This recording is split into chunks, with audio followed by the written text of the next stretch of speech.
Muy buenas y bienvenidos a otro capítulo de Salitre en Vena. Vamos a volver un poquito con el tema del kitesurf, que lo teníamos un poco abandonado.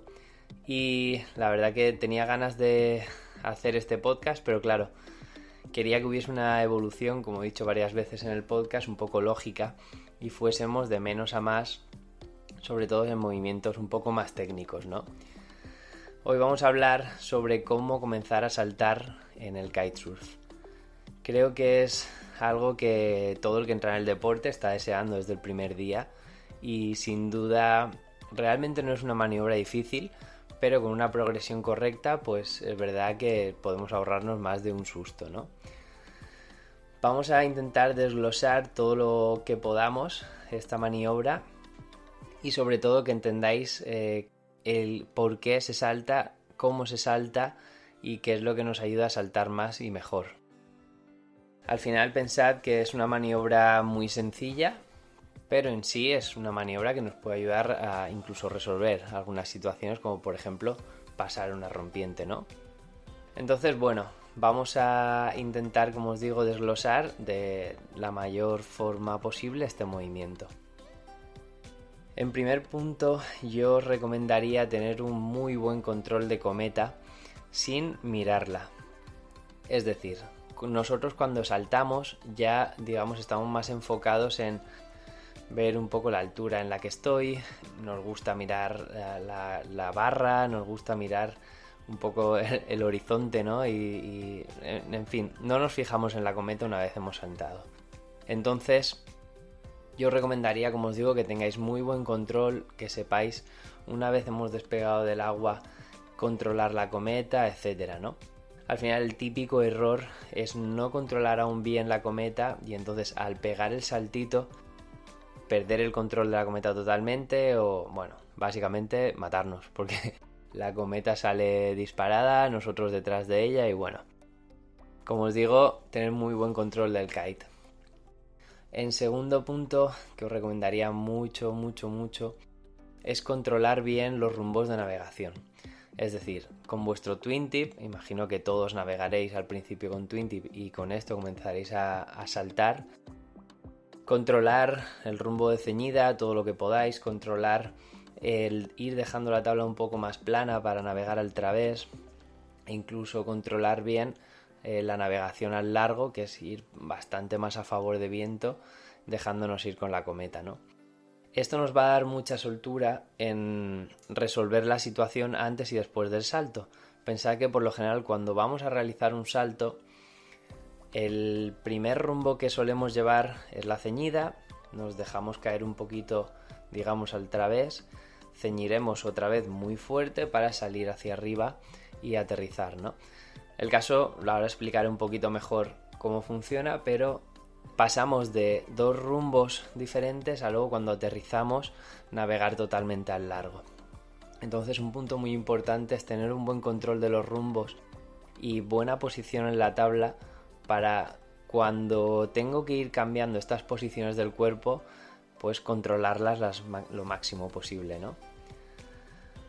Un tercer consejo que os daría, sin duda, es tener buen control de situaciones en las que ya se nos escapa el control, ¿no? Un poco a lo que me refiero es controlar bien un body drag, es decir, si me caigo y me voy arrastrando con la cometa, saber enseguida resolver la situación. Tener autocontrol para si tengo una caída, incluso soltar la barra y que la cometa caiga por alguno de los dos lados, no os quedéis cogidos a la barra. Tener estas situaciones un poco no interiorizadas, porque al final no aprendemos a digamos, perder el control, ¿no? Pero sí que podemos aprender a caer. Es algo que yo defiendo mucho en el freestyle, que al final es, si yo sé en el último segundo dar una rotación de hombro para no caer como una bisagra contra el agua, o tengo la suficiente fluidez para evitar una caída fea, pues al final esto nos va a salvar de ciertas situaciones incómodas, ¿no? Entonces, como os digo, que no os dé miedo enfrentaros a una situación así y sobre todo tener esa templanza, esa sangre fría de poder resolverlas sin problema, ¿no? Ya por último, os recomendaría además intentar controlar una navegación tanto con cometa baja, que es como solemos navegar, tanto como cometa alta, ¿vale?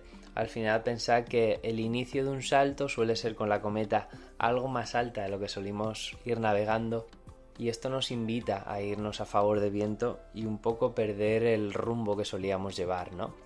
Entonces, como os digo, intentar dominar un poquito esta navegación con la cometita un poco más alta de lo normal, en la que notamos como que el arnés nos tira un poquito hacia arriba y quiere sacarnos de este rumbo de navegación, ¿no? Tampoco tenemos que irnos a colocar la cometa a las 12, es decir, no tenemos que dejarla en el cenit, pero sí que tal vez aprender a navegar un poquito con el kite a las 11 o a la 1, o sea, es decir, bastante alta en la ventana de vuelo, para tener esa sensación en la que la cometa empieza a traccionarme más que lateralmente, un toquecito hacia arriba. Seguro que se me escapa algún tip más que podría daros antes de comenzar a saltar, pero a grosso modo yo esto es lo que más importante veo a la hora de comenzar esta maniobra, ¿no? Puestos en acción ya, vamos a explicar un poquito cómo se debería comenzar a saltar de una forma progresiva. Al final todos queremos este salto de Vicker, de por ejemplo, cualquier pro del kite en el que está 20 segundos en el aire, pero tenemos que ser conscientes de que nuestros primeros saltos, aunque nos parezca que hemos estado en el aire una eternidad o que hemos volado una salvajada, probablemente sea un segundito y 1 metro o 2 metritos en el aire.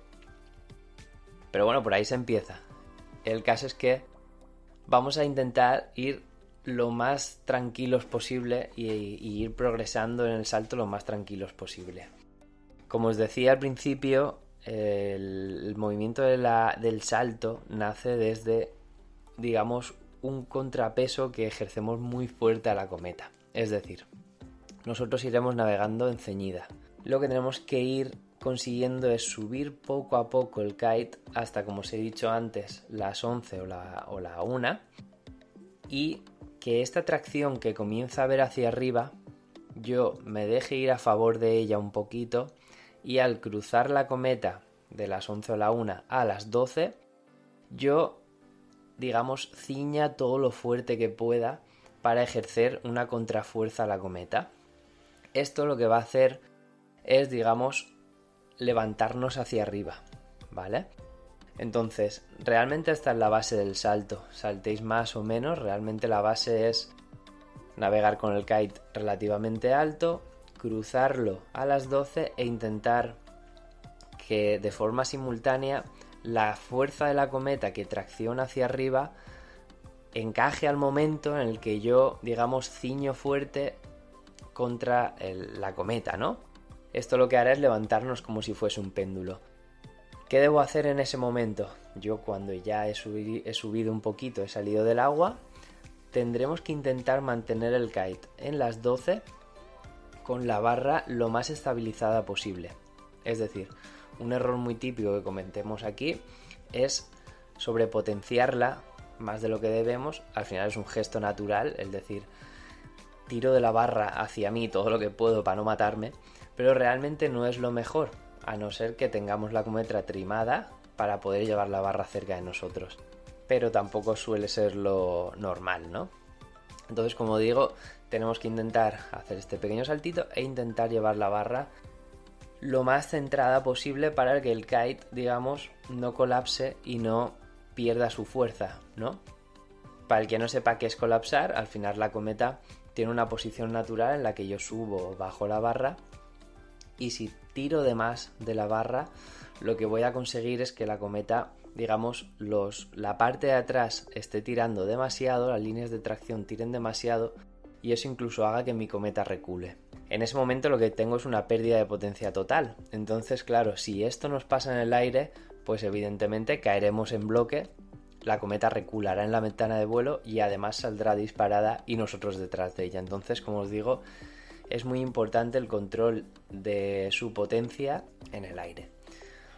Al final, pensad que si vamos poco a poco y vamos haciendo saltitos cada vez más altos, comenzando desde, sobre todo, buscar el control, no tiene ningún problema el comenzar esta maniobra.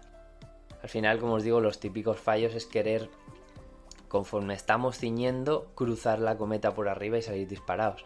esto realmente no va a hacer que yo salte hacia arriba, sino hará que salte hacia adelante. Entonces caiga muy traccionado y vaya golpeando como si fuese una piedrecita haciendo ranita en el agua, ¿no? Entonces, como os digo, paso 1, voy navegando en ceñida. Paso 2, voy subiendo el kite poco a poco hasta una zona alta, a las 11 la 1. Mantengo mi navegación 1-2 segundos y me dejaré caer un poquito al través para liberar un poco de potencia de la cometa y en ese momento cruzaré el kite hacia las 12 y ceñiré todo lo fuerte que pueda. Al hacer eso, mi cometa me tirará hacia arriba y yo lo que tengo que intentar es estabilizarla en las 12. Claro, para que podamos caer lo más sustentados posible, al final lo que tenemos que intentar es que justo un segundito antes de aterrizar tengo que pasar el kite fuerte de las 12 hacia el rumbo al que estaba navegando. ¿Qué conseguiré con eso? Que el kite vuelva a pegarme un golpecito hacia arriba y mi aterrizaje sea mucho más suave que si, evidentemente, caigo a las 12, caeré muy a bloque, o si la pico demasiado hacia el lado del que iba navegando, pues caeré demasiado rápido, ¿no? Claro, como hemos comentado al principio, tenemos que dominar los rumbos de navegación, ya que para que el aterrizaje sea relativamente suave, tenemos que intentar aterrizar a favor de viento, aterrizar al largo. ¿Qué vamos a conseguir con esto? Que yo tenga este toquecito de sustentación final y caiga al planeo y pueda seguir navegando en el rumbo en el que estaba. Como os digo, es una maniobra que es auxiliar, es decir, ya no solo salto por puramente diversión, que también, sino que además en ciertas situaciones, como puede ser saltar un obstáculo o, como os digo, pasar una rompiente, necesito dar un saltito y volver a aterrizar. Yo recomendaría que fueseis muy conservadores, como os digo, y comencéis a saltar poquito a poco, es decir, tal vez no darle un golpe tan fuerte al kite y llevarlo a las 12, sino focalizarme en que sí que le doy ese golpecito a la cometa para saltar, pero hacedme caso, una de las partes más importantes del salto es el corte, es decir, esta ceñida que hacemos fuerte justo antes de pegar el salto, ¿no? Esto hará que saltemos mucho o poco. Al final nos centramos en querer que la cometa nos tire hacia arriba, pero realmente la cometa, si no hemos hecho un buen corte, si no hemos, digamos, ceñido muy fuerte al final, antes de este salto, la cometa no va a sacarme tan fuerte, no va a sacarme tan alto, ¿no? Claro, entonces, como os digo, intentad ir probando este golpecito del kite hacia arriba y esta ceñida fuerte, cada vez intentando hilar más fino y tener esa sensación en la que el kite me da el golpe a la vez que yo se lo doy al agua, ¿no? Y bueno, como recomendación, intentad que sea con kites grandes, con cometas grandes. Al final dar un salto con una 12, una 14, con vientos suaves es mucho más seguro que hacerlo con una 7 y mucho viento. Con mucho viento es más fácil, pero como os digo es más peligroso, podemos perder el control de la cometa mucho más fácil. Entonces, tomároslo con calma, comenzad a probar poco a poco con un viento relativamente sencillo y, como os digo, tomarlo con calma para que el salto tenga una progresión y no nos llevemos un susto de dar un salto, perder el control de la cometa y darnos un golpe contra el agua. Así que bueno, sin más, espero que esta introducción al salto en el kitesurf os sirva de ayuda y bueno, espero en un futuro hacer algo visual con un proyectito que tengo con Carlos Aldarabi, que el que no lo conozca es el español que más ha volado incluso a nivel mundial en Big Air, en kitesurf. Así que bueno, sin más, espero que os sirva de ayuda y nos escuchamos en el próximo podcast. Un saludo.